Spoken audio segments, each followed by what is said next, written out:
हमारे दिल्ली के माननीय मुख्यमंत्री अरविंद केजरीवाल जी ने जो दिल्ली की सांसद में बोला है, जो वहाँ पे उन्होंने विधानसभा में अपना पक्ष रखा है, उसी की बात को बढ़ाते हुए आज बात है कि दिल्ली में पोस्टर लगे थे ये कह के कि मोदी हटाओ देश बचाओ। मोदी जी इन पोस्टर से इतना डर गए कि दिल्ली में 138 एफआईआर्स लॉन्च हुई इन पोस्टर्स के खिलाफ। 138 एफआईआर्स। हमने देखा था कि हमारे देश में बहुत पुरानी बात नहीं है, हम सबको याद है, हमारे माता पिता बताते थे, हमारे ग्रैंड पेरेंट्स बताते थे कि जब अंग्रेज राज करते थे तब हमें बोलने से रोका जाता था, अंग्रेज़ों के खिलाफ बोलने से रोका जाता था, उनकी हुकूमत के खिलाफ बोलने से रोका जाता था। एक तानाशाही थी और उस तानाशाही के खिलाफ हमारे देश के कोने कोने से लोगों ने आवाज़ उठाई। भगत सिंह जैसे शूरवीरों ने अपनी जान दे दी, महात्मा गांधी ने पूरे देश को खड़ा कर दिया। तो जब तानाशाही बहुत हद की हो जाती है तब पूरा देश खड़ा हो जाता है, और अब भी वही हो रहा है। अब पूरे देश में मोदी जी की तानाशाही चल रही है और देश उसके खिलाफ आज पूरा देश खड़ा हो रहा है। कल ये पोस्टर्स दिल्ली में लगे थे, मोदी जी ने 138 एफआईआर्स फाइल की। आज ये पोस्टर्स पूरे देश में लग रहे हैं। आपने देखा होगा कल रात को पूरी मुंबई में ये पोस्टर्स लगे हैं, भांडुप से लेके बोरिवली तक, मुंबा देवी से लेके माटुंगा तक, हर जगह पे ये पोस्टर्स लगे हैं। ये पोस्टर्स क्यों लग रहे हैं? क्योंकि जैसे ही कोई तानाशाह बोलता है तुम ये मत बोलो, और अगर बोलोगे तो हम तुम्हें अरेस्ट करेंगे, तो जनता ऑटोमेटिकली खड़ी हो जाती है कि हम तो बोलेंगे। ये डेमोक्रेसी है। डॉक्टर बाबा साहेब अम्बेडकर ने हमें एक संविधान दिया है जिसमें हमारे अपनी प्रतिक्रिया, अपनी इच्छा, अपने शब्द बोलने का हमें हक दिया है, और उस हक को छीनने के लिए आज आप यहाँ पे भी देखेंगे मुंबई पुलिस का एक बहुत बड़ा तबका तैनात है कि हम भी ना बोलें। वो जो अरविंद जी ने विधानसभा में बोला है उसको रोकने के लिए आज बहुत आप देख रहे हैं फोर्स में यहाँ मुंबई में भी पुलिस आई है, लेकिन हम बोलेंगे। इसलिए बोलेंगे क्योंकि आज पूरा देश देख रहा है कि मोदी जी देश के लिए नहीं, अडानी के लिए काम कर रहे हैं। किसी के लिए भी कोई एक जन इतना प्रिय नहीं हो सकता कि वो उसके लिए पूरे देश को रोक दे। तो ये साफ जाहिर है कि मोदी ये अडानी जी के लिए नहीं कर रहे हैं। अडानी तो बस एक फ्रंट है, बस एक नाम है, वो ये खुद के लिए कर रहे हैं। हमने देखा कैसे कृष्णा पट्टम पोर्ट में जैसे ही रेड पड़ती है ईडी की, कस्टम्स की, एसीबी की, 2 साल बाद वो अडानी खरीद लेते हैं। एसीसी अंबुजा सीमेंट पे रेड पड़ती है, 1.5 साल बाद वो अडानी खरीद लेते हैं।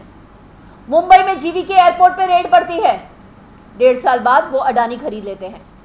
तो मोदी जी ये सारे यंत्र जो ईडी और सीबीआई के हैं वो ऑपोजिशन को रोकने के लिए ही नहीं यूज कर रहे हैं, वो सारे कारोबारियों को धमकी देने के लिए उनके माथे पे बंदूक लगा के कह रहे हैं कि देखो मैं जेल डाल दूंगा वरना अपनी कंपनी अडानी को बेच दो।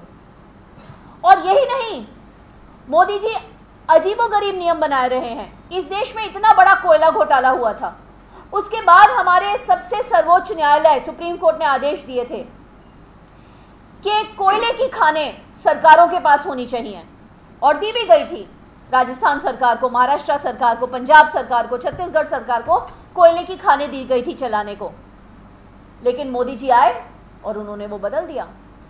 एकमात्र इंडिविजुअल है जिसको कोयले की खानें मिली हैं और वो है अडानी। उनको कोयले की खानें दे दी।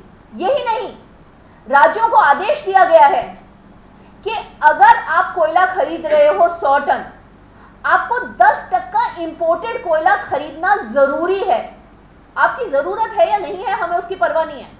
आपको 100 टन मिल रहा है देश में से, हमें उसकी परवाह नहीं है। आप बस 90 खरीदो, 10 टन आप इंपोर्टेड खरीदो। और इंपोर्ट कौन कर रहा है? स्वयं मोदी जी, अडानी। अडानी एकमात्र इंपोर्टर है कोयले का, और जो कोयला भारत में 2000 टन पे महाराष्ट्र सरकार को मिलता है, उनको वो अडानी से 20,000 टन पे लेना पड़ता है। पंजाब सरकार को, राजस्थान सरकार को, मध्य प्रदेश सरकार को, हर सरकार को जबरदस्ती, जबरन इंपोर्टेड कोयला खरीदना पड़ता है, सिर्फ केवल अडानी से, क्योंकि वो एकमात्र इंपोर्टर है कोयले के। 10 गुना दाम पे, चाहे उन्हें जरूरत हो या ना हो। 6 एयरपोर्ट्स की टेंडर निकला मुंबई इंडिया में, 6 एयरपोर्ट्स का टेंडर। हर टेंडर में मेन क्लॉज ये होता है कि आपको इस काम में पहले एक्सपीरियंस होना चाहिए। अगर मुंबई में सड़कें बनती हैं तो बीएमसी भी टेंडर निकालती है तो बोलती है आपको सड़क बनाने का एक्सपीरियंस होना चाहिए। अगर किसी को स्कूल में खाना देने के लिए किसी बचत गट को भी अगर हम टेंडर देते हैं, हम बोलते हैं आपके पास प्रायर एक्सपीरियंस होना चाहिए, आपने एक काम किया होना चाहिए। हर टेंडर में, छोटे से लेके बड़े से बड़े टेंडर में हमेशा एक्सपीरियंस मांगा जाता है। लेकिन जब 6 एयरपोर्ट का टेंडर निकला, लास्ट मिनट पे मोदी जी ने एक क्लॉज हटा दिया, एक्सपीरियंस गुल कर दिया, और वो 6 के 6 एयरपोर्ट गए अडानी के पास, जिसके पास कोई एक्सपीरियंस नहीं था। तो मोदी जी ये किसी और के लिए नहीं कर रहे हैं, क्योंकि इतनी बड़ी हिंडनबर्ग रिपोर्ट आई, अडानी की इतनी नुकसान हुआ, पूरा विश्व बोल रहा है कि अडानी ने झोल किया है, गलत काम किया है, स्कैम किया है। मोदी जी फिर भी उसको बचाने में लगे हैं। मोदी जी जो किसी का काम नहीं करते, अपने परिवार का, अपने भाइयों का काम नहीं करते, वो मोदी जी अडानी का काम क्यों कर रहे हैं? क्योंकि अडवाणी तो मेनली बस नाम है, मैनेजर है उनका, उसको मिलते होंगे, कोई पगार मिलती होगी या 10-12 टक्का, लेकिन पैसा ये मोदी जी का है। और मोदी जी थे जो 2 नंबर के रईस बने देश विश्व के, शायद वो 1 नंबर के रईस बनना चाहते हैं।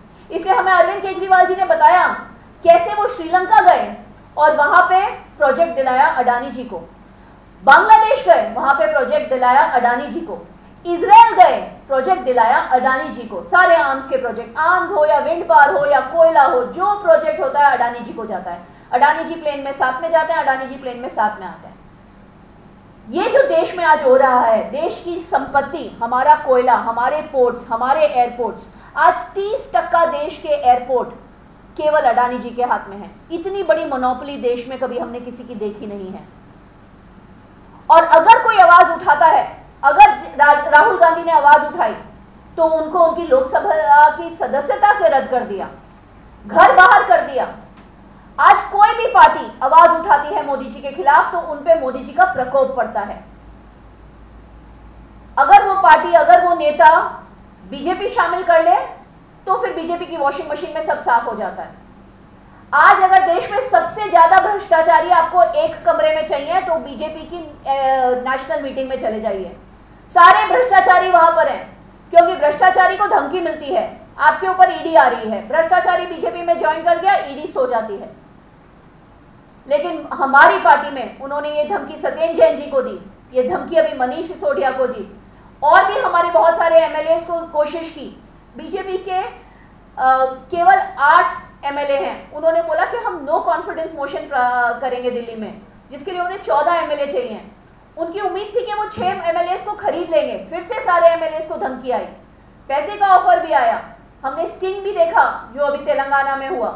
बार बार दूसरे पार्टियों के एमएलए को या तो धमकी मिलती है ईडी या सीबीआई से, या पैसे का ऑफर मिलता है और ऑपरेशन लोटस खिलता है। ये जो देश में हालात है, ये जो इमरजेंसी लगी हुई है, इस इमरजेंसी के खिलाफ आम आदमी पार्टी आवाज उठाएगी। मोदी हटाओ देश बचाओ, बैनर देना, मोदी हटाओ देश बचाओ का नारा हम लगाएंगे, हम बोलेंगे भी और हम उसको सब जगह छापेंगे भी। हम डरते नहीं हैं, हम रुकने वाले नहीं हैं।